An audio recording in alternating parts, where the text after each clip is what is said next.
నమస్కారం, welcome to I dream. ధర్మ మార్గం విత్ విజిత కార్యక్రమానికి స్వాగతం.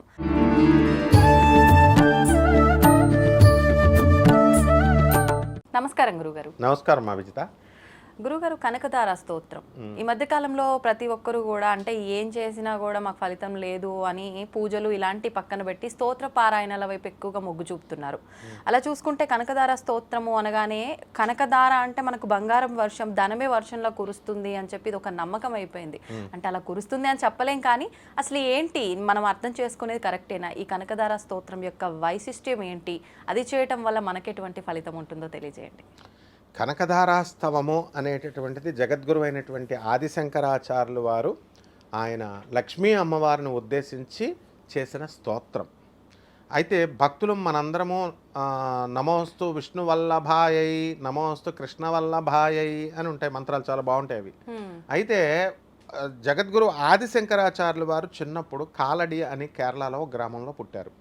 పుట్టిన తర్వాత ఆయన వాళ్ళ అమ్మని సన్యాసంకి దీక్ష ఎలాగో ఒప్పించుకొని తర్వాత ఫస్ట్ మధ్యాహ్నం 12 గంటలు అయ్యేసరికి భిక్షకు వెళతారు. ప్రతిరోజు భిక్ష ఒక్కసారి అడగాలి సన్యాసి అనేవాడు.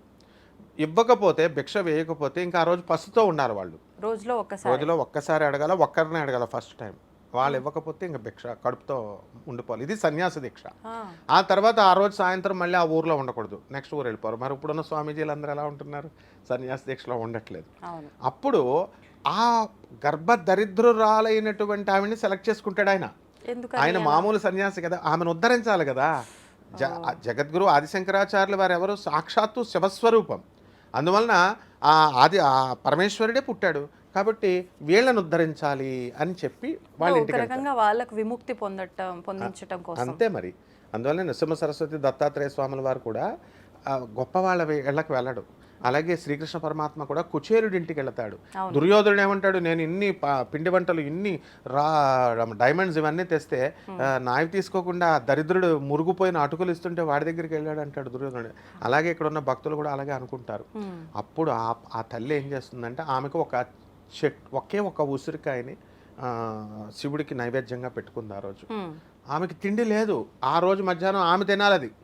అయితే బాల సన్యాసి వచ్చాడు, మరి పాపం అతను ఉన్న పసుతో మాడిపోతాడని త్యాగం చేసి ఆ యొక్క ఉసిరికాయని ఆయన జోలిలో వేస్తుంది. ఆదిశంకరులు ఒక్క క్షణం ఏమిటి పేదరికం అని ఇలా ఒక్కసారి దివ్య దృష్టితో చూస్తాడు. ఆమె కర్మలు కనబడ్డాయి ఆయనకి. అప్పుడు అంటే ఎంత దరిద్రంతో అనుభవిస్తుంది. అందువలన లక్ష్మీదేవిని ఆదేశిస్తాడు. He doesn't request. భో లక్ష్మీ భో అని అంటాడు. అంటే అమ్మా లక్ష్మి రా, ఇవ్వు, కమాన్ గివ్ అంటాడు. ఎందువలన? ఐశ్వర్యం ఈశ్వరాదిత్యేత్. డబ్బులు ఎప్పుడు ఈశ్వరుడి చేతిలోనే ఉంటాయి. ఐశ్వర్యం. లక్ష్మీదేవి క్యాషియర్ మాత్రమే. శివుడు ఆదిశంకరుడు బ్యాంక్ మేనేజర్ సైన్ చేసి ఇమ్మంటేనే క్యాషియర్ ఇవ్వాలా, మామూలుగా క్యాషియర్ ఇవ్వకూడదు. వీళ్ళిద్దరూ ఓకే అయినా కూడా క్యాషియర్ ఏం చేస్తాడు? అప్పుడు మేనేజర్ చెప్పినప్పటికీ ఆయన అకౌంట్స్ చూస్తాడు, బ్యాంక్లో బ్యాలెన్స్ ఉందా అని. బ్యాలెన్స్ లేకపోతే మనకి ఇవ్వడు. అలాగే ఈమె బ్యాలెన్స్ని చెక్ చేసింది లక్ష్మీదేవి. ఆమెకి లేదు, పుణ్యం లేదు. పుణ్యం లేకపోతే నాయనా శంకర, ఆమెకి ఇవ్వడానికి కుదరదు నాయన, ఆమె పుణ్యం చేసుకోలేదు అని అంటుంది. అమ్మా లక్ష్మి, నువ్వెవరివి? కర్మల్ని తొలగించే తల్లివి అని చెప్పి నేను I am recommending under the special discretion power of Jagadguru Adi Shankaracharya her bad karmas are dismissed అని ఒక్క పదం అంటాడు. అనగానే అంటే విశేషమైనటువంటి అధికారాలు గురువుకు ఉంటాయి. ఆ గురువు యొక్క ఆదేశంతో మొత్తం ఆమె కర్మలన్నీ వ్యానిష్ అయిపోయినాయి, మాయమైపోగానే అప్పుడు మహాలక్ష్మి ఎస్ నాయన, నౌ షీ డిజర్వ్స్, నేను ఇస్తాను అని చెప్పేసి ఈ యొక్క బంగారు ఉసిరికాయలు కురిపించేసింది. ఇది నగ్న సత్యం అని చెప్పడానికి షిరిడి సాయినాథుడు ఏ విధంగా అయితే లక్ష్మీబాయికి 9 నాణాలు ఇచ్చాడో, రూపాయి బిళ్ళలు, నవవిధ భక్తులకి ప్రతిరూపాలుగా, అలాగే 9 బంగారపు ఉసిరికాయలు ఇప్పటికీ కూడా ఉన్నాయి. ఎక్కడ? కాలడి ఆదిశంకర ఆశ్రమంలో ఉన్నాయి. కాబట్టి ఆ అమ్మ వాళ్ళ వంశీకులు ఇంకా ఉన్నారు, ఆ అమ్మాయి వంశీకులు. కాబట్టి ఇది చరిత్ర, not an epic, not a cock and bull story. ఇది ఫస్ట్ పాయింట్. సెకండ్ పాయింట్ ఏంటంటే ఇక్కడ మనం నేర్చుకోవాల్సింది ఈ సంఘటన ద్వారా, గురువు అనేటటువంటి వాడు కర్మల్ని తొలగించే శక్తి ఉంటుంది. ఇప్పుడు అందరూ పూజలు హోమాలు చేస్తున్నారు రెమెడీస్ కోసం. వాళ్ళకి దేవత వచ్చి ఇవ్వడు. దేవత హీ డజంట్ ఇంటర్ఫియర్. దేవుడు ఎప్పుడు ఇంటర్ఫియర్ అవ్వడు. నేను కృష్ణుడు చెప్పాడు, నాకు ఎవరి మీద ద్వేషం లేదు, ఎవరి మీద నాకు కోపం లేదు, నేను పక్షపాతిని, నిష్పక్షపాతంగా ఉంటానన్నాడు. But who then interferes? గురువు ఇంటర్ఫియర్ అవుతాడు. ఆ గురువే ఆదిశంకరుడు, ఆ గురువే శ్రీకృష్ణుడు, ఆ గురువే దత్తాత్రేయ స్వాముల వారు. అందువలన ఆ యజ్ఞం చేసినటువంటి ఫలితాన్ని గురువు తీసుకొచ్చి ఫలితాన్ని ఇస్తాడు. అందుకే గురువు ద్వారా మంత్రోపదేశం చేసుకోమని అంటారు, అది అర్థం అందులో.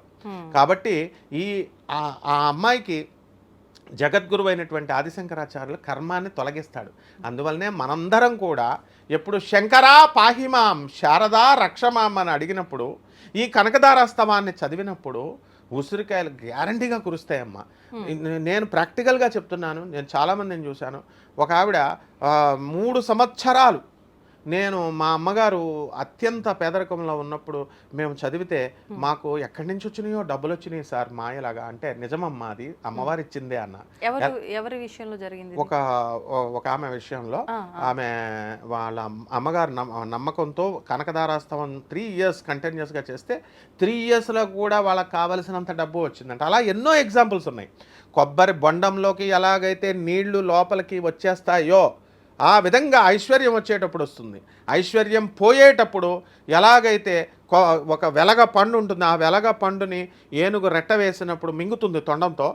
రెట్ట వేసినప్పుడు వచ్చి క్రింద పడిపోయినప్పుడు రెట్టలో ఆ వెలగ పండును మనం తీసి ఇలా పగలగొడితే అందులో గుంజు మాయమవుతుంది. డిప్పలాగే ఉంటుంది. మళ్ళీ కరిమింగిన వెలగ పండు అంటాం, అందుకనే దరిద్ర దేవతను పోల్చేటప్పుడు. కాబట్టి ఈ గురువు అనేటటువంటి వాడు కర్మను తొలగిస్తాడు. కాబట్టి ఖచ్చితంగా అందరూ నమ్మకంతో ఈ కనకదారాస్తవాన్ని చేసుకోవాలి. ఇది మూఢనమ్మకం కాదు. ఎందువల్లంటే రేషనలిస్టిక్గా, తర్వాత లాజికల్ కన్సిస్టెన్సీతో, సైంటిఫిక్ అవుట్లుక్తో చెప్పుతున్నటువంటిది.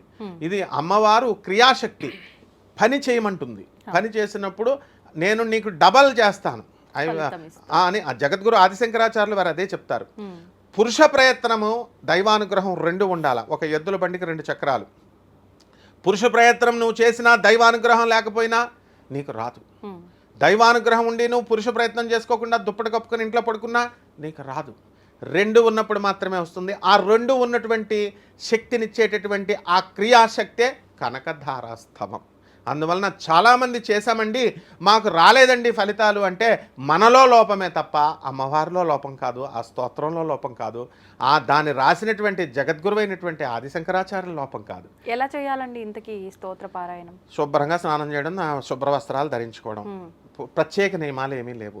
చక్కగా అమ్మవారిని, అమ్మా జగజ్జనని నేను ఒక 41 రోజు నేను చేసుకుంటున్నాను అని చెప్పుకొని ఎవరికి వాళ్ళే ఆదిశంకరులకి నమస్కారం చేసుకొని ఆ స్తోత్రాన్ని మనకు అందించిన మహానుభావుడు ఆయన చేసుకొని కుంకుమతో అమ్మవారికి చాలా బాగా చక్కగా ఉంటుందన్నమాట ఆ స్తోత్రం. అందువలన చక్కగా కుంకుమ వేసుకొని ఒక పండుని నైవేద్యంగా పెట్టచ్చు. రోజు పిండి వంటల దానం ఇచ్చేయాలని ఏం లేదు, బెల్లమో ఏదో ఒకటి. తర్వాత హారతి ఇచ్చేస్తాం మంగళం. మామూలు పూజ చేస్తున్నట్టే దీపములో ఉంటుంది లక్ష్మీదేవి. కాబట్టి దీపారాధన చేసేస్తే సరిపోతుందమ్మా. ధన్యవాదాలండి. ధన్యవాదాలు.